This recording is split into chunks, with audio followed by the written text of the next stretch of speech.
दोस्तों नमस्कार।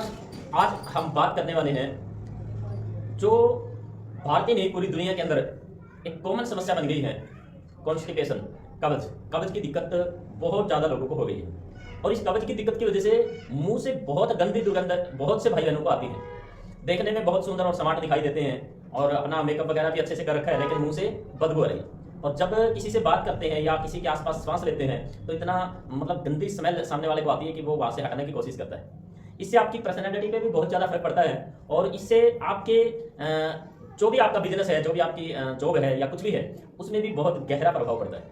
मुंह की दुर्गंध पेट की गंदगी की वजह से आती है। कुछ कारण होते हैं, पायरिया की वजह से भी मुंह से दुर्गंध आती है। पायरिया की दिक्कत होती है तो दांतों में ठंडा गर्म लगता है और पायरिया की दिक्कत होती है तो कई बार आप देखेंगे कि मसूड़े इतने कमजोर हो जाते हैं कि ब्रश के साथ में ऊपर नीचे हिलते हैं, तो वो एक पायरिया की समस्या भी पेट की समस्या से ही जुड़ी हुई है। क्योंकि आपकी आंतों के अंदर अगर गंदगी रुकी हुई है तो समझ लेना कि आपको 50-60 बीमारियां गिफ्ट में मिलने वाली है। अब इस बीमारी से बहुत ज्यादा लोग परेशान हैं, बहुत ज्यादा लोग परेशान हैं। क्योंकि बहुत से भाई बहन सोचते हैं कि किसी चूर्ण के लेने से, किसी दवा के लेने से मैं ठीक हो जाऊंगा। ऐसा होता नहीं। आप जब जब दवा लेंगे हो सकता है आपका पेट साफ हो जाए, लेकिन धीरे धीरे उस दवा की डोज बढ़ानी पड़ती है और एक समय ऐसा आता है कि वो दवा काम करना बंद कर देती है, फिर उससे हाई डोज लेनी पड़ती है। तो ये एक प्रक्रिया चलती रहती है और धीरे धीरे आंतें खराब होती रहती है। आप देखिए कि आपके जो बड़ी आंत है, बड़ी इंटेस्टाइन में जब कचरा जमा होता है तो वो पूरे सिस्टम को हिलाता है और धीरे धीरे छोटी आंतों में भी गंदगी ठहरना शुरू हो जाती है। तो आपको ठीक होना है, स्वस्थ होना है। क्योंकि बहुत से भाई बहन सोचते हैं कि छोटी सी वीडियो हो, छोटे से नुस्खे से मैं ठीक हो जाऊं। ऐसा होता नहीं। ये वीडियो थोड़ी सी बड़ी बन सकती है, लेकिन आपके लिए बहुत जरूरी वीडियो है, बहुत ज्यादा जरूरी है। क्योंकि पेट की गंदगी से आपके भीतर सारी बीमारियां उत्पन्न हो रही हैं। अब आपको ठीक करने का तरीका क्या है? देखिए, एक तो सबसे पहला काम आप कीजिए, जो छोटा सा नुस्खा है, घर में ही आप करना है। आपको पानी ले लीजिए, लगभग 400 ग्राम पानी। 400 ग्राम पानी में 50 ग्राम नीम के पत्ते डालिए, उनको भिगो करके शाम को छोड़ दीजिए। सुबह उस पानी में छोटे से हींग का दाना, मतलब कितना, ये मान के चलो कणक के दाना जितना हींग का दाना पीस लो, उसके अंदर मिक्स कर देना। कब मिक्स करना है? पहले उस पानी को उबालना है और उबलते उबलते जब 100 ग्राम पानी जल जाए फिर वो छान करके ठंडा करने के लिए रख दीजिए। इसके अंदर हींग मिला लीजिए और थोड़ा सा काला नमक मिला दीजिए, थोड़ा सा, बिल्कुल थोड़ा सा काला नमक मिला दीजिए। आप जितना भी आप रूटीन में जैसे फ्रेश होते हैं उस तरीके से फ्रेश होने का प्रयास कीजिए और फिर फ्रेश होने के बाद में वो पानी घूंट भर भर के सिप सिप करके पीजिए।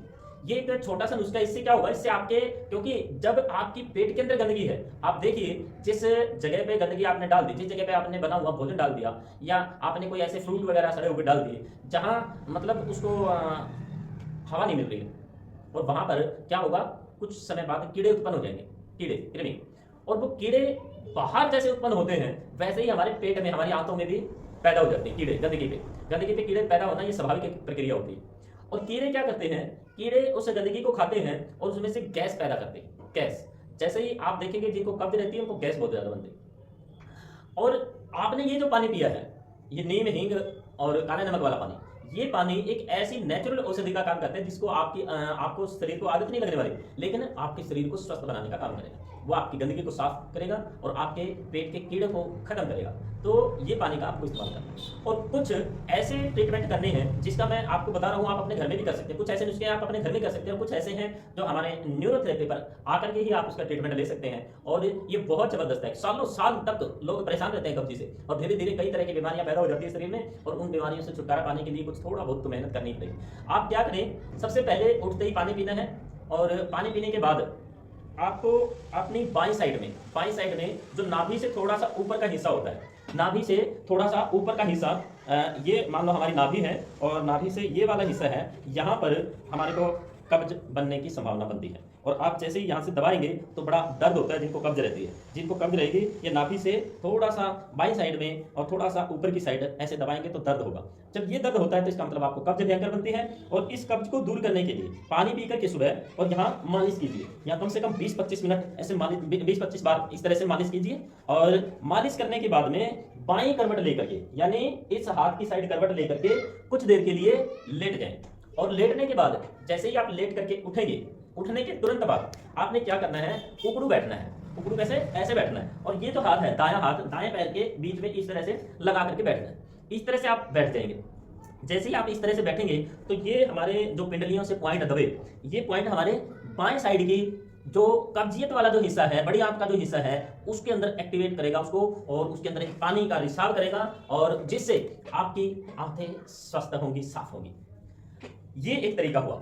अब दूसरा जो मैं आपसे बात कर रहा था न्यूरोथेरेपी की। न्यूरोथेरेपी में जैसे कुछ पॉइंट होते हैं, जिन पॉइंटों के दबाने से हमारा जो आंतें साफ होने की प्रक्रिया होती है, इसको स्पेशली हमारे ट्रीटमेंट का नाम ही होता है कॉन्स्टिपेशन ट्रीटमेंट। और उसमें क्या होता है कि सबसे पहले हम ये जो हमारा दोनों जो थाई है, थाई के ऊपर ये हिप जॉइंट से लेकर के और हमारा घुटने का जो जॉइंट है, घुटने की जो कटोरी है, इसके ऊपर तक 6 पॉइंट बनाते हैं। इसको हम बोलते हैं N1 पॉइंट। 6 पॉइंट बनाते हैं, 1 2 3 4 5 6 बार दबाते हैं। फिर थोड़ा सा आगे 1 2 3 4 5 6 सेकंड, फिर 1 2 3 4 5 6, फिर 1 2 3 4 5 6, और अंतिम छठे पॉइंट पे 1 2 3 4 5 6। ये N1 के 6 पॉइंट हैं। ऐसे ही N2 के 6 पॉइंट होते हैं। सीधा लेटा करके और पैरों के नीचे या घुटने के नीचे तकिया लगा करके ये जो हिस्सा होता है, इस हिस्से पे दबाव डालते हैं दोनों साइड में एक साथ। 6 पॉइंट यहाँ टखने के जोड़ से ऊपर और घुटने के जोड़ से नीचे 6 पॉइंट दबाते हैं। 6 बार दबाते हैं। ये N2 के पॉइंट हैं। N1 और N6 आपने दबाए, उसके बाद आप N3 के पॉइंट दबाते हैं, 6 सेकंड रोकते हैं, और इसको 8 बार कम से कम करना है। और फिर हम तो उसके बाद हमने अपने लिवर को एक्टिवेट करना है। लिवर का पॉइंट होता है जैसे ये हाथ यहाँ से यहाँ तक, कोहनी से और कलाई से के बीच में यहाँ, और अपने ये हिप ज्वाइंट और ये घुटने का ज्वाइंट, इन दोनों से ऊपर यहाँ पे 3 पॉइंट बनाने हैं। यहाँ से पैर से दबाना है और यहाँ से दूसरे पैर से दबाना है, खड़े होकर के लेटा करके पेशेंट को फिर दबाना है। तो दोनों जगह से दबाना है और 6 सेकंड तक रोकना है। ये हमारे लिवर को एक्टिवेट करता है। और ऐसे ही फिर हम म्यूकस को एक्टिवेट करते हैं। हमारा जो इस साइड का जो एरिया है, इस साइड के एरिया को इसी तरह से यहाँ से और यहाँ तक 3 पॉइंट बनाने हैं और 6 सेकंड तक रोकने हैं। और ये क्रिया करने के बाद फिर आपको रुक जाना है 1 मिनट के लिए। फिर 1 मिनट के बाद भी यही प्रक्रिया दोबारा दोहराई जाती है।